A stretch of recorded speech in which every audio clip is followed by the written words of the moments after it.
तो आज हम पढ़ेंगे किसके बारे में, आरसी सर्किट्स। ठीक है, चार्जिंग ऑफ आरसी सर्किट्स। ठीक है, अब आरसी का मतलब क्या है, एक आर का मतलब रेजिस्टर, सी का मतलब कैपेसिटर। तो ये सर्किट आपको दिख रहा होगा यहाँ पे, है ना। इस सर्किट में हमारे पास एक बैटरी है, ठीक है, ये बैटरी है और ये एक कैपेसिटर है ना। बैटरी से कैपेसिटर को कनेक्ट कर दिया गया है और जो कनेक्टिंग वायर्स हैं, जो कैपेसिटर को बैटरी से कनेक्ट करने के लिए यूज किए गए हैं, उन वायर्स का रेजिस्टेंस है आर। ठीक है, चलो, तो इसका मतलब क्या है कि अच्छा तुम लोगों ने देखा होगा कि कैपेसिटर का काम क्या होता है, चार्ज स्टोर करना। और वो चार्ज कहां से जाता है, बैटरी उस पर चार्ज जमा करती है ना। बैटरी का पॉजिटिव टर्मिनल इसके यहाँ पे पॉजिटिव प्लेट पे चार्ज सप्लाई करता है ना। और यहाँ से चार्ज निकलता है, ये जो नेगेटिव प्लेट है यहाँ से चार्ज निकलता है, तो यहाँ पे क्या हो जाता है, यहाँ पे माइनस क्यू हो जाता है, ऐसे चार्ज फ्लो करता है ना। यहाँ से इस प्लेट से चार्ज निकल के ये बैटरी से होते हुए इस वाले प्लेट पे चला जाता है ना। तो ये अचानक से नहीं होता है चार्ज, ठीक है। जो कैपेसिटर है उसको चार्ज होने में, उस पर चार्ज डेवलप होने में थोड़ा टाइम लगता है, ठीक। तो ऐसा हम लोग देखते हैं कि ऐसा इसका मैकेनिज्म क्या है, इक्वेशंस क्या क्या बनेंगे, है ना। तो चलो, तो इनिशियली क्या है, ये हमारे पास एक कैपेसिटर है ना। हमने क्या किया, ये कैपेसिटर पे इनिशियल चार्ज यहाँ पे जीरो है, दोनों प्लेट्स पे चार्ज जीरो जीरो है। अब हमने बैटरी कनेक्ट किया, battery connected at t is equal to zero. Battery जो है वो कब कनेक्ट हुआ है, battery has been connected at t is equal to zero पे कनेक्ट किया है, जिस समय कैपेसिटर पूरा अनचार्ज है, ठीक है। दोनों प्लेट्स पे कुछ भी चार्ज नहीं, ठीक। ओके, तो अब हमको क्या निकालना है, charge on the capacitor as a function of time. Capacitor धीरे धीरे चार्ज होने लगेगा, है ना, तो उस पर चार्ज बढ़ता जाएगा, है ना, as a function of time. और हमको सर्किट में करंट भी निकालना है, ठीक, करंट कितना फ्लो कर रहा है सर्किट में।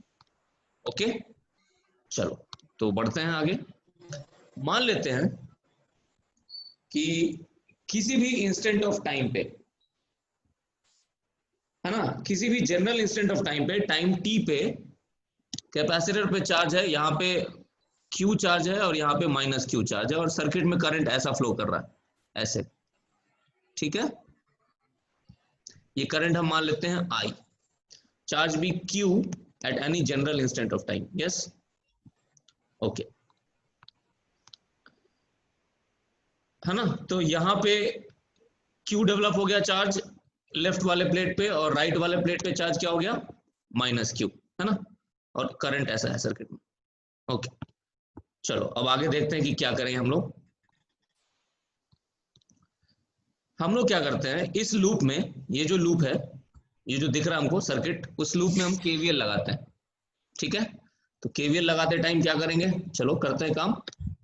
यहां से शुरू करते हैं, इस पॉइंट से शुरू करते हैं, ऐसे बढ़ते हैं। क्या हो रहा है, पोटेंशियल फॉल हो रहा है,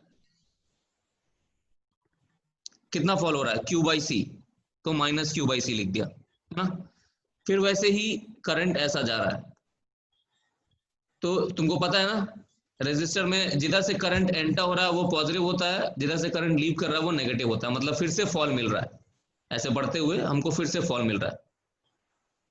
तो माइनस आई आर, यहाँ करते करते करते करते ऐसे आ गए, बैटरी के नेगेटिव टर्मिनल से अब पॉजिटिव टर्मिनल तक मूव करना है, यानी कि राइज मिल रहा है, तो प्लस ई हो गया, वापस से इसी पॉइंट पे पहुंच गए, ये लिख के हमने जीरो कर दिया, तो ये हमारा क्या हो गया, केवीएल, ठीक है।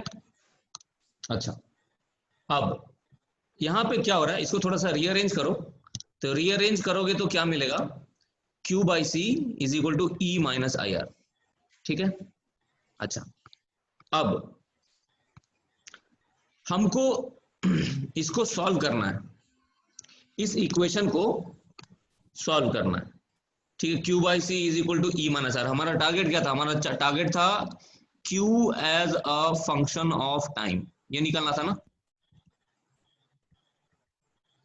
लेकिन ये तो काम टाइम कहीं दिख ही नहीं रहा, यहाँ पे इस इक्वेशन में दिखेगा। अगर मैं आई को D Q by D T लिख दूं तो मुझे इस इक्वेशन में टाइम दिखेगा। आई को dq बाई dt कैसे लिख सकते हैं?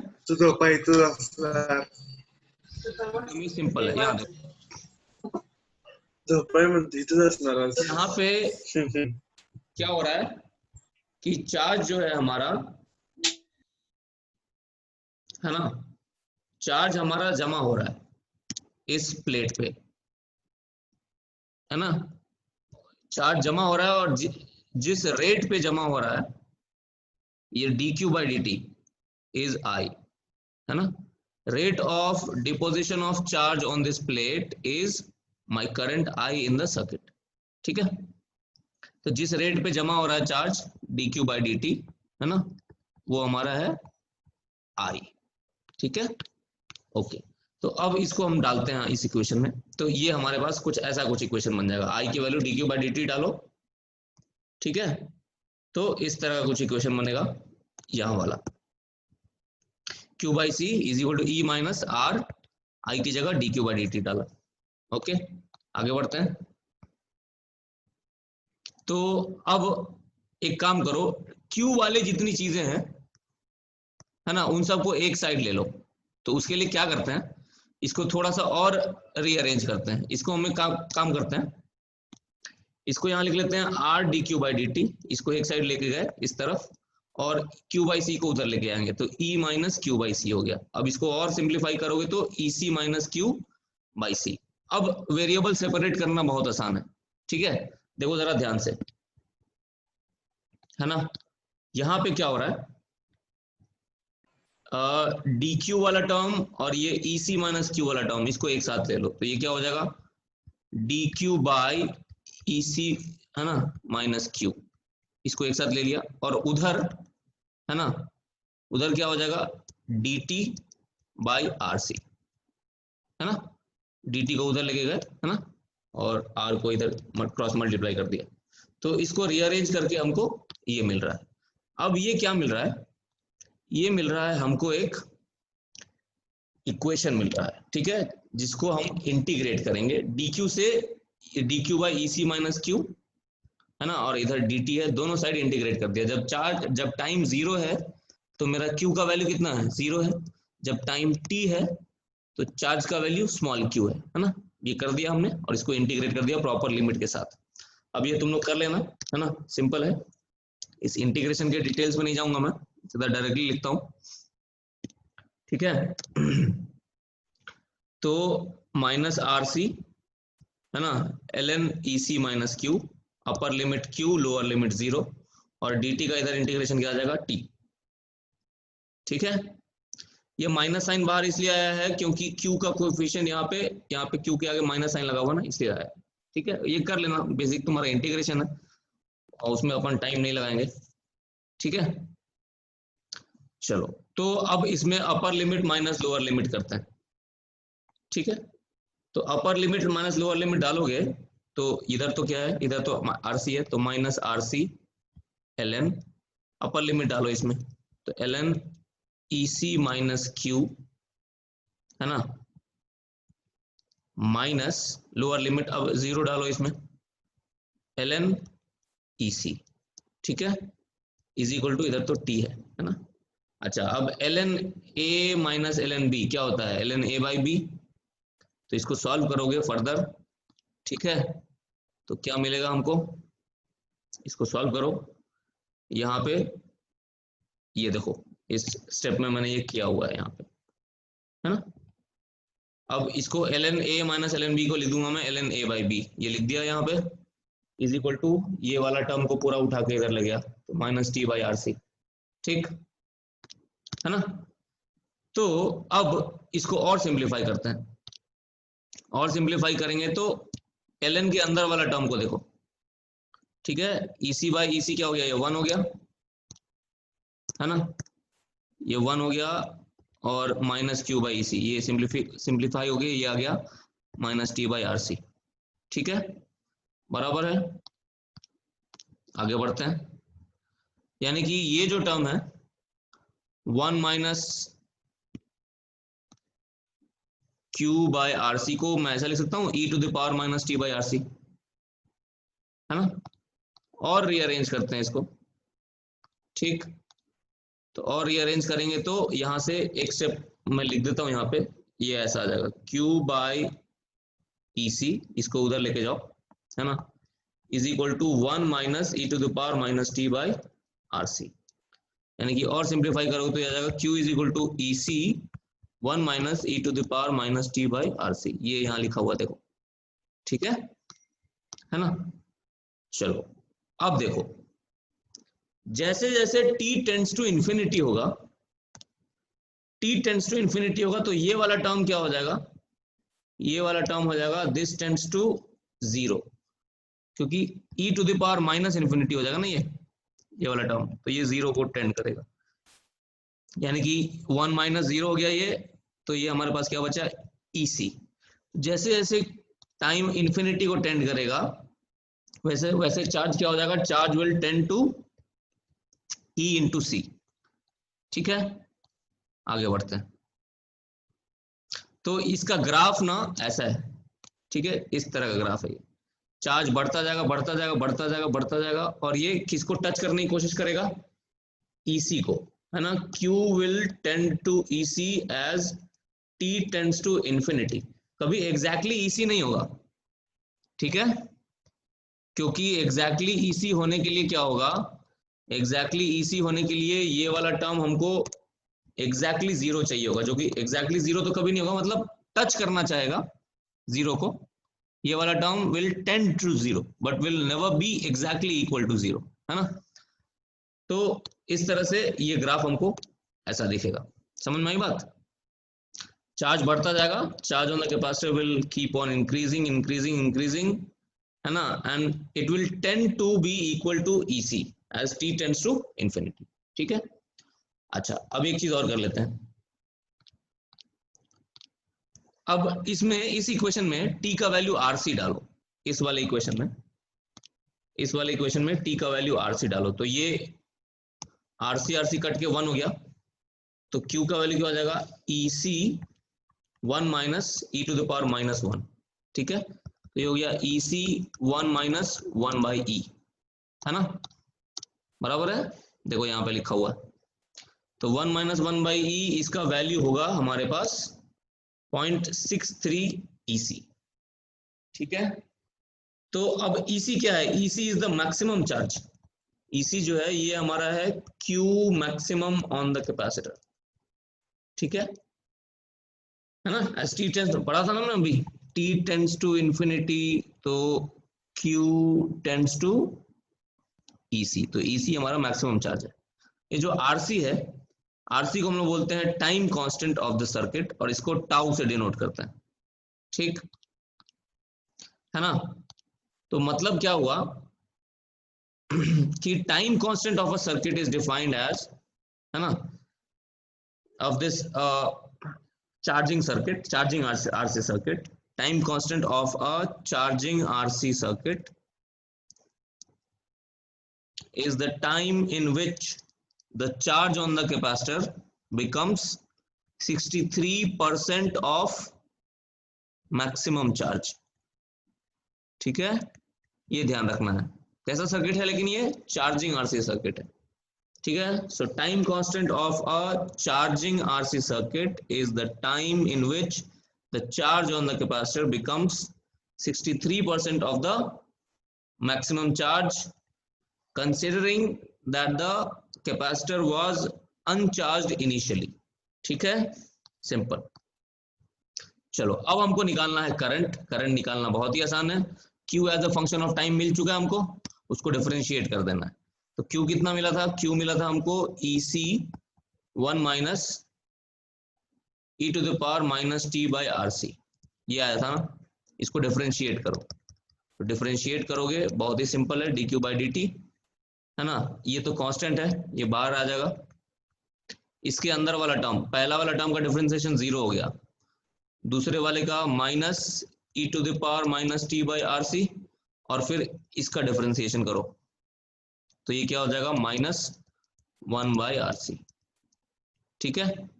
तो ये हो गया हमारे पास, ये रिजल्ट आ जाएगा, देखो ध्यान से, C और C कट गया, तो ये बच गया E बाई R, और ये जो माइनस 1 था और ये -1 था, ये प्लस हो गया, e to the power minus T by tau. देखो ये आ रहा है हमारे पास। अब करंट देखो एक्सपोनेंशियली क्या हो रहा है, करंट यहाँ पे एक्सपोनेंशियली घट रहा है, ठीक है। देखो ध्यान से, यहाँ करंट इज एक्सपोनेंशियली डिक्रीजिंग, ठीक है। t इज इक्वल टू 0 पे मतलब करंट का जो ग्राफ आएगा ऐसा कुछ आएगा, देखो इस तरह का ग्राफ आएगा। t tends to infinity, current tends to 0, ठीक है। t is equal to 0, current की वैल्यू इसमें डालो 0 तो आ जाएगा हमारे पास, इस वाले में 0 डालो तो हमको आ जाएगा I is equal to E by R, ठीक है। तो करंट का ग्राफ जो आएगा वो ऐसा कुछ आएगा, देखो यहां ध्यान से।